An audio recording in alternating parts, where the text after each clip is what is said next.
माझ्या घरात 5-6 भाऊ आहेत मी आणि 5-6 भाऊमध्ये अण्णाभाऊ साठे विकास महामंडळामध्ये ज्याचे 18 वर्ष पूर्ण होतात आणि कुटुंब जर विभक्त असेल तर अशा व्यक्तीला स्वतंत्र लाभ घेता येते आणि हे मला नाही, मातंग समाजातील सर्व व्यक्तींना ह्याचा फायदा घेता येते.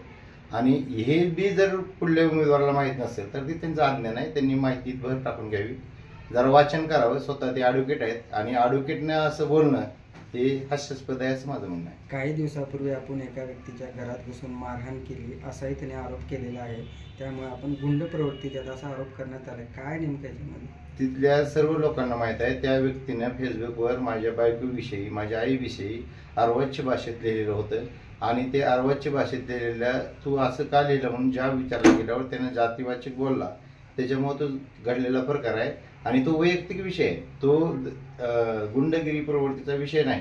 आणि समोरची महिला जी आहे ते समोरची उमेदवाराची महिला आहे, महिलावर अर्वाच्य भाषेत बोलल्यानंतर निर्लज्जपणे समर्थन करणं म्हणजे फार चुकीचं आहे असं माझं मत आहे. आपल्या उमेदवारीवरती पात्र अपात्रेचा आता सध्या त्यांनी कोर्टात याचिका दाखल करणार आहेत आणि जेव्हा ती आपली आक्षेप चालू होता त्यावेळेस आपण आज जाऊन काहीतरी संगनमत झालाय असाही आरोप करण्यात आलाय.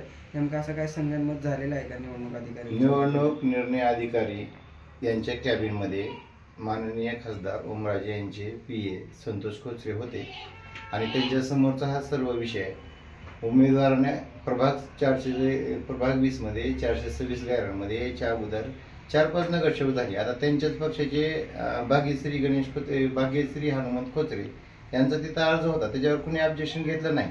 निलेश साळुंखे यांच्या घरच्यांचे अर्ज होते, त्याच्यावर कुणी ऑब्जेक्शन घेतलं नाही. वास्तविक पाहता मी तिथं बसलेलो होतो तरी ऑब्जेक्शन घेतलं नाही. त्याचं कारण काय? इथं आमचा जन्म झालेला आहे आणि हा भाग जो आहे सलम इलाका आहे, तर सगळे गोरगरीब लोक आहेत आणि हे सगळे गोरगरीब लोक आहेत, इथं राहतात, इथे माणसं निवडून येतात, त्याच्यामुळे कोण कोणावर ऑब्जेक्शन घ्यायची आजपर्यंतची प्रथा नाही. पुढला जो विरोधी उमेदवार आहे तो 2016ला भाजपकडूनच लढलेला आहे आणि भाजपकडून लढलेल्या उमेदवाराला हा भाग कसा आहे कसा नाही याची पूर्ण कल्पना आहे.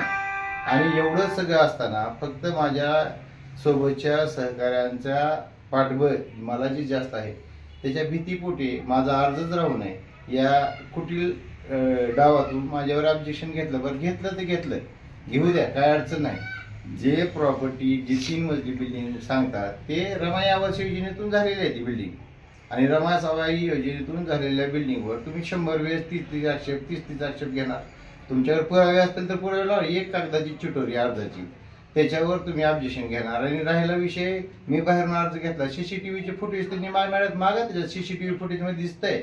ज्यावेळेस त्यांनी सांगितलं की का ऑब्जेक्शनचा आक्षेपाचा वेळ संपला त्यावेळेस मी सांगितलं माझ्या हातात अर्ज आहे आणि तो अर्ज मी सध्या माझ्या विरोधी उमेदवाराच्या समोरच लिहिला होता.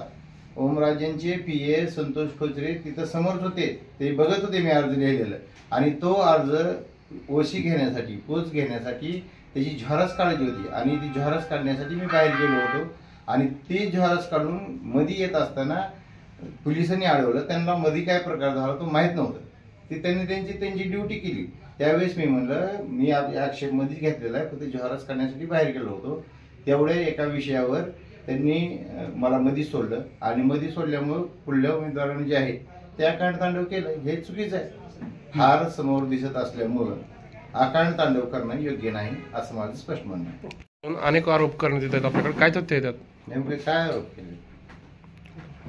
आपण गुंड प्रवृत्तीचे व्यक्ती आहात व आपण लोकांचं नुकसान करताय व त्यांच्यावरती धाक दाखवतायत आणि त्या पद्धतीने तुम्ही असं वातावरण निर्माण केलं असा आरोप करण्यात आलेला आहे.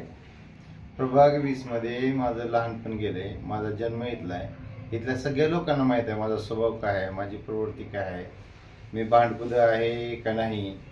एखाद्या व्यक्तीनं जर माझ्या घरच्या विषयी जर बोललं तर ती सहन होण्याच्या पलीकडला विषय होता आणि तेवढा जर एक विषय जर सोडला तर इतर सगळ्या माणसाला माहीत आहे मी कसा आहे. गुंड प्रवृत्तीचा आरोप करणं हे एकदम हास्यास्पद विषय आहे. आपल्यावरती आक्षेप घेण्यात आला होता की आपली जो आपण उमेदवारी दाखल केलेली आहे त्या उमेदवारीमध्ये आपण गायरान जागेवरती 3 मजली इमारत बांधलेली आहे, त्यामुळे आपला अर्ज उमेदवारी अपात्र करण्यात यावी. ते आक्षेप फेटाळण्यात आलेला आहे, परंतु त्याच्यावरती त्याने आता कोर्टात जाण्याची तयारी दाखवलेली आहे. योग्य आहे, न्यायालयात त्यांनी जावं, न्याय मागावा आणि जे सत्य आहे जे खरं आहे ते होईल. सर्वे नंबर 426 मध्ये शासनाची योजना आहे रमाई आवास योजना म्हणून, आणि रमाई आवास योजनेमध्ये माझे वडील माझे भाऊ यांना रमाई आवास योजनेचे घरकुल भेटलेत आणि त्या योजनेमध्ये जर जागा जर कमी असेल तर एकावर एक मजले बांधता येतात आणि त्याच्यामुळे ते 3 मजली बिल्डिंग झालेली आहे. आणि हे जर पुढल्या उमेदवाराला जर कळत नसेल तर त्यांचं अज्ञान आहे, त्याला मी काय करू शकतो. तर ते काय प्रभाग 20 मध्ये माझा जन्म झालाय. मी लहानाचा मोठा झालो. मी कोणाच्याही घरी कधीही जाऊ शकतो, हक्काने चहा पिऊ शकतो, जेवण करू शकतो. इथल्या महिला भगिनी आहेत, ती बऱ्याचशा महिला भगिनी मला मूल मानतात, मुलगा मानतात. बऱ्याचशा महिला भगिनी मला भाऊ मानतात. आणि अशा बिनबुडाचे जर आरोप जर कोणी विकत घेते, दबाव टाकतात, असे जर करत असतील तर मला नाईलाज असतो अब्रू नुकसानीचा दावा दाखल करावा लागेल. दूध का दूध, पाणी का पाणी 2 तारखेला होईल. 3 तारखेला विजयाच्या रॅलीमध्ये आपण भेटूच.